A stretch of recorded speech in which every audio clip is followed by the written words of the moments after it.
Hi, எல்லாருக்குமே வணக்கம். இன்றைக்கு நாங்கள் எங்களோட கிச்சனில் முட்டை குழம்பு தான் செய்ய போகிறோம். அந்த முட்டை குழம்பை எப்படி செய்கிறோம்ன்றதை வாங்க இந்த வீடியோவில் பார்ப்போம். நாங்கள் இந்த முட்டை குழம்புக்கு தேவையான 3 முட்டையை எடுத்து கொஞ்சமாக அதில் உப்பு சேர்த்து அதை அவிய வச்சுருந்தோம். அது அவிஞ்சா பிறகு அந்த கோதை உடைச்சி அதை எடுத்து வச்சுருந்தோம்.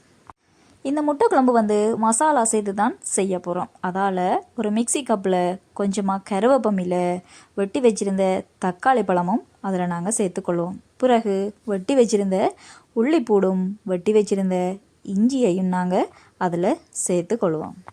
அதுக்கு பிறகு கொஞ்சமாக நச்சீரகம், அதாவது சின்ன சீரகத்தையும் நாங்கள் அதில் சேர்த்துட்டு இந்த முட்டை குழம்புக்கு தேவையான மசாலா ஒரு கரண்டியை நாங்கள் சேர்த்துக்கொள்வோம். பிறகு கொஞ்சமாக உப்பும் சேர்த்து இடித்து வச்சுருந்த மிளகுத்தூளையும் நாங்கள் அதில் சேர்த்து கொள்ளுவோம். இந்த முட்டை குழம்புக்கு கொஞ்சம் வாசனையை கூட்டுறதுக்காக 2 கருவாப்பட்டையும் 2 ஏலக்காவையும் சேர்த்து இதை நாங்கள் மிக்சியில் வடிவாக அடித்து எடுத்து வைப்போம். எங்களோட இந்த சேனலுக்கு நீங்கள் புதுசாக வாரீங்கன்னு சொன்னால் சப்ஸ்கிரைப் பண்ணுங்க.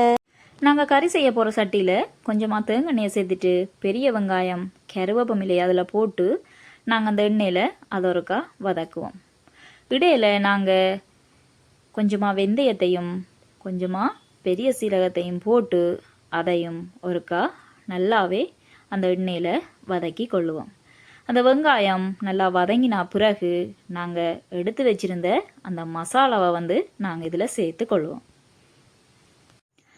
இந்த சேர்த்த மசாலாவுக்கு பிறகு எங்களோட கறிக்கு தேவையான அளவு, அதாவது எங்களோட உரைப்புக்கு தேவையான அளவு நாங்கள் மிளகாத்தூளை இதில் நாங்கள் இப்போ சேர்த்து கொள்வோம்.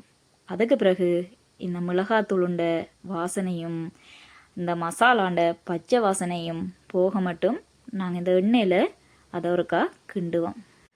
நாங்கள் இதை கிண்டி கொண்டிருக்கே இது கொஞ்சம் இறுக்கமாக வரும். அப்பைக்கு எடுத்து வச்சுருந்த தேங்காய் பாலில் கொஞ்சமாக அதில் சேர்த்துட்டு திருப்பி நாங்கள் ஒருக்கா கிண்டுவோம்.